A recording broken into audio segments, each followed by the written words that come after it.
ሙስሊም ስለሆነ ብቻ ለአሸባሪዎች ያዝናል ተብሎ ይታማ ነበር። አንተኮ አፍሪካዊ ነህ፣ እዚህ ምን ትሰራለህ? ወደ መጣህበት ተመለስ ያሉትም አልጠፉም። ቀኝ አክራሪ ቡድኖች ደግሞ ይሄ ጸረ አሜሪካ ነው፣ ገለል እናድርገው በማለት ዝተውበትም ነበር። የኒውዮርክ መንትያ ሕንፃዎች በአሸባሪዎች ሲጋዩ ገና የ9 ዓመት ልጅ ቢሆንም ከዘረኝነት ጥቃት ግን አላመለጠም ነበር። ራፐርም ሆኖ ያውቃል።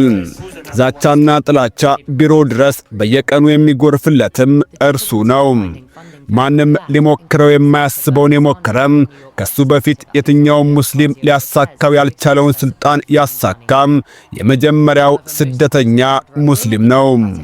ውድ ቤተሰቦቻችን፣ ይህ በተገፋበት ቦታ መንገስ የቻለው አፍሪካ ውስጥ የተወለደ የመጀመሪያው ስደተኛ እንዲሁም ሙስሊም የኒውዮርክ ከንቲባ ዞህራን ኳሜ ማምዳኒ ከዩጋንዳ ካምፓላ እስከ ዩናይትድ ስቴትስ ኦፍ አሜሪካ ኒውዮርክ መዘጋጃ ቤት ድረስ የተደረገ እልህ አስጨራሽ የንግስና ጉዞ ነው። መልካም ቆይታ። We believe that housing is far too expensive.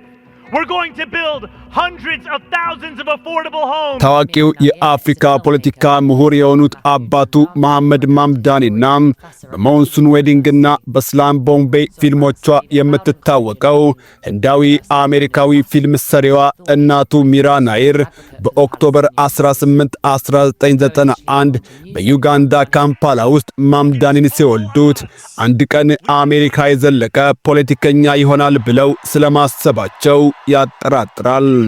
በነገራችን ላይ በኢዲ አሚን ዳዳ ዘመን እስያውያን ከዩጋንዳ ሲባረሩ እናትና አባቱም ቤት ንብረታቸውን ጥለው ለመሰደድ ተገደው የነበረ ቢሆንም ኋላ ላይ ግን ኢዲ አሚን ከወደቀ ከዓመታት በኋላ ተመልሰው በመምጣት ማምዳኒን መውለድ ቻሉ። ማምዳኒም የተወለደው መፈናቀልን፣ የማንነት ኪሳራን የሚያውቅ እንዲሁም ከባድ የታሪክ ሸክም የተጫነው ቤተሰብ ውስጥ መሆኑን ልብ ይለዋል። My friends, we have toppled a political dynasty. በሚያሳዝን ሁኔታ በዩጋንዳ በድጋሚ ያገረሸው የፖለቲካ ትኩሳት መቆሚያ መቀመጫ ያሳጣው ቤተሰቡ ብላቴናውን ማምዳኒን ይዘው ወደ ደቡብ አፍሪካ አቀኑ። ከዛም ማምሻውን የማምዳኒን የወደፊት ዕጣ ፈንታ መልክ ወደ አስያዘው በስደተኞች ወደ ተገነባው ወደ ኒውዮርክ ከተማ ተጓዙ።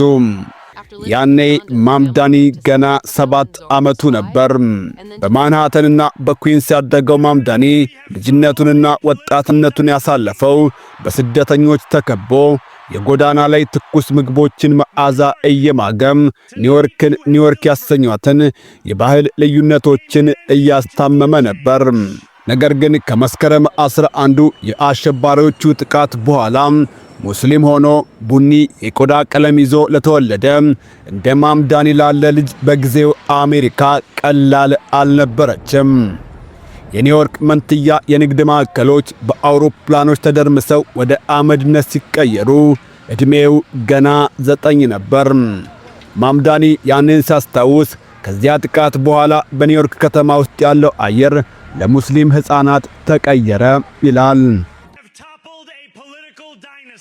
በየዕለቱ በትምህርት ቤት ውስጥ አሊያም ባቡር ለመሳፈር ሲሄድ የተመለከቱት ሁሉ በጥርጣሬ ሲንሾካሾኩበት፣ በግልጽ ጥላቻቸው ሲያሸማቅቁት ኖረዋል። በተለይ ዞህራን ማምዳኒ የሚለው ስሙን የልዩነት መፍጠሪያቸው፣ የማግለያ መሳሪያቸው አድርገው ሲጠቀሙበት ነበር። ሆኖም ግን ማምዳኒ ራሱን ከመቅበር ይልቅ ደረቱን ነፍቶ ራሱን ቀና አድርጎ ይጋፈጣቸው ጀመር። ፍራቻና ኢፍታዊነትን የፈጠረውን ሲስተም አጠናው። በሐሳቦችና በመተባበር ውስጥ ኃይለኛ መሆን እንደሚቻል አመነ። እነሆ አምኖም አልቀረም። በ2014 ከቦርድዌይን ዩኒቨርሲቲ በአፍሪካ ጥናቶች የመጀመሪያውን ዲግሪ ሲይዝ በፖለቲካ እንቅስቃሴ ላይ ንቁ መሆን ቻለ። የተማሪዎችን ተቃውሞ አደራጀ። ትምህርት ቤቱን ከጅምላ እስር ቤት ትርፍ ከሚያገኙ ኩባንያዎች እንዲርቅ አደረገ። ደግሞም ብዙ ሰዎችን ምቾት የነሱ ርዕሶችን ይዞ ብቅ አለ። ስለ ፍልስጤም፣ ስለ ዘር እንዲሁም ስለ ኢምፔሪያሊዝም ውይይቶችን አስጀመረም። በእርግጥ በዚህ ብቻ የሚያበቃ አልነበረም። ሚስተር ካርዳሞም በሚባል የመድረክ ስም ራፐር ሆኖ መጣ። በአፍሪካ መወለዱን፣ ከህንድ መሰደዱን እንዲሁም በኒውዮርክ ማደጉን ስለሚያስረዳው ድቅል ማንነቱ አቀነቀነ። ናኒ፣ ስፓይስ፣ ሰላም፣ ካንዳ፣ ቻፕቻፕ በጣም የታወቁ ሙዚቃዎቹ ናቸው። ትምህርቱን እንደጨረሰም ልክ ቤተሰቦቹ እንደተመኙለት ወደ ፊልሙ ዓለም ከመግባት ይልቅ ወደ ቤቱ ወደ ኩዊንስ ተመለሰ። በዚያ ከአገር የመባረር አደጋ የተጋፈጡ ቤተሰቦችን ያማክራል። ያኔ የእርሱን ቢሮ ጨምሮ የሕግ እርዳታን በሚፈልጉ ባለጉዳዮች የተጨናነቁ ቢሮዎች ያሉባቸው ጠባብ አፓርትመንቶች ኒውዮርክ ምን ያክል ኢፍትሃዊ እንደሆነች ቁልጭ አድርገው አሳዩኝ ይላል ማምዳኒ። በ2020 ደግሞ ምን ሆነ መሰላችሁ? ኒውዮርክ በወረርሽኝና የጆርጅ ፍሎይድን ግድያ ተቃውሞ በወጡ ሰልፈኞች ሚዛኗን ስታ ትንገዳገድ ጀመር። ይሄኔ ማምዳኒ ጥቂቶች ብቻ ሊያስቡት የሚችሉትን ነገር ወሰነ። አብላጫ ነጮች በሚገኙባት በኩዊንስ ጎዳና እኔ የ29 ዓመት ሙስሊም ሶሻሊስት ወጣት ለክልል ምክር ቤት መቀመጫ እወዳደራለሁ። እናም በፓርቲ መሪዎች የሚደገፈውን የረጅም ጊዜ ዲሞክራሲያዊ ስልጣን በእጄ እጨብጣለሁ። ማምዳኒ ይህን ህልሙን ለማሳካት በሺዎች የሚቆጠሩ በሮችን ማንኳኳት ግድ አለው።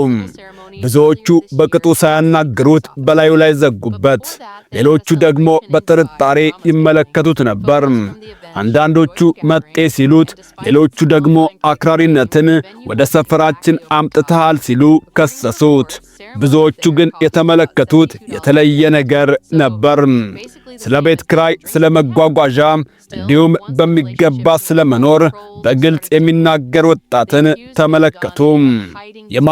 የማታ ደግሞ በኒውዮርክ ግዛት ምክር ቤት በርካቶች ዘርና ሃይማኖት፣ ባህልና እምነት ሳይለያቸው ተዋደው የሚኖርባትን አስቶሪያን በመወከል የመጀመሪያው ሙስሊምና ደቡብ እስያዊ የፖለቲካ ሰው በመሆን ተመረጠ።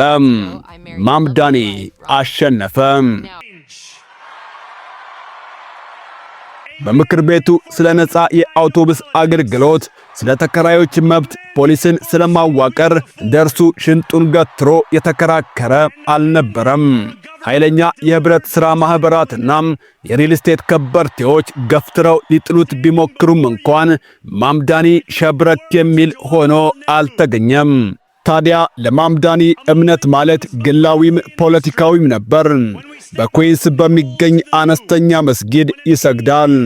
በሮመዳን ጊዜ ይጾማል። ከተጨቆኑት ጋር ለመቆም በተደጋጋሚ እስልምናን የፍትህ ኃይል አድርጎ ይናገር ነበርና ኢላማ ውስጥ ገባም።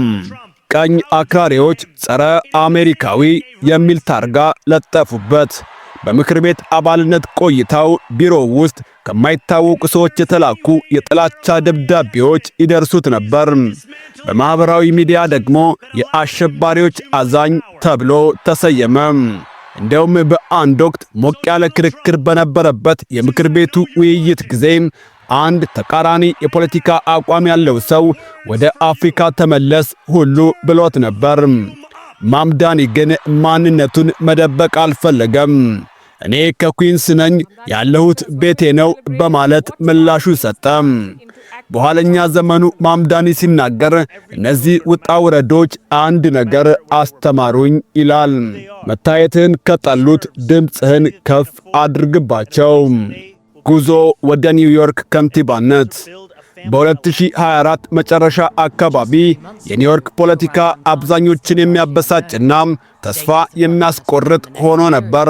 ማምዳኒም ለከንቲባነት እንደሚወዳደር ሲያሳውቅ በርካቶች የተመለከቱት እንዲሁ እንደ አሯሯጭ ተቃዋሚ ተወዳዳሪ ነበር። ለጋሽ ድርጅቶች በዙሪያው የለውም። የቤተሰብ ሀብት የለውም። የምርጫ ቅስቀሳ ቡድኑ ራሱ በበጎ ፈቃደኞችና በሰፈሩ ወዳጆች የተሞላ ነበር። ነገር ግን ኒውዮርክ ለብዙሃኖች እንጂ ለቢሊዮነሮች አይደለችም የሚለው መልእክቱ አስተጋባ። ዘመቻው በሺዎች የሚቆጠሩ ወጣት መራጮችን፣ ስደተኞችን እንዲሁም የሰራተኛ ክፍሉን ቤተሰቦች ማሰባሰብ ቻለ። ነገር ግን ማምዳኒ በዘመቻው የገጠመው ድጋፍ ብቻ ሳይሆን ተቃውሞም ነበር። የቢዝነስ መሪዎች ኢንቨስትመንትን እንዲሸሽ ታደርጋለህ አሉት። ነፃ የሕዝብ ትራንስፖርት አገልግሎት የሚለውን ዕቅዱን ተረት ተረት ብለው ቀለዱበት። ተቀናቃኞች ሙስሊምነቱን በመጠቀም ለአሜሪካዊ እሴቶች የሚሰጠውን ዋጋ ጥርጣሬ ውስጥ አስገቡበት። በጎዳናዎች ላይ የዘረኝነት ጩኸቶች፣ በኦንላይን ላይ የጸብ ግብዣዎችን ሁሉ ታገለ። ሙስሊምነቱ፣ ቡኒ የቆዳ ቀለሙ፣ የስደተኛ ልጅ መሆኑ፣ አፍሪካ መወለዱ ሰዎች እሱን ለማጥቃት ከሚመዟቸው ካርዶች መካከል ጥቂቶቹ ናቸው። ነገር ግን በዚህ ሁሉ ወጀብ ማምዳኒን አጽንቶ ያቆመው የእናቱ ምክር ነበር። ስለ ፖለቲካ ብለው አንተን ሊጠሉህ ይችላሉ፣ ዓላማህን ግን ሊሰርዙት አይችሉም። እነሆ በኖቬምበር 4 የመራጮች ድምፅ ሲቆጠር የ34 ዓመቱ ማምዳኒ በዘመናዊው ታሪክ የመጀመሪያው ትንሹ ደግሞም የከተማዋ የመጀመሪያው ሙስሊም ስደተኛ እንዲሁም አፍሪካ የተወለደ ከንቲባ መሆኑ ተበሰረም። ማምዳኒ ድሉን ሲያከብር አምርረው ለሚጠሉት ለፕሬዝዳንት ዶናልድ ትራምፕ የሚከተለውን መልእክት አስተላለፈ። በፖለቲካ ጨለማ ውስጥ የነበረችው ኒውዮርክ ብርሃን ትሆናለች። ዶናልድ ትራምፕ እየተመለከቱ እንደሆነ አውቃለሁ። እናም ድምፁን ከፍ አድርጉት። ኒውዮርክ የስደተኞች ከተማ ሆና ትቀጥላለች። በስደተኞች የተገነባች፣ በስደተኞች የምትመራና ዛሬም ስደተኛ መሪ የመረጠች ከተማ ናት።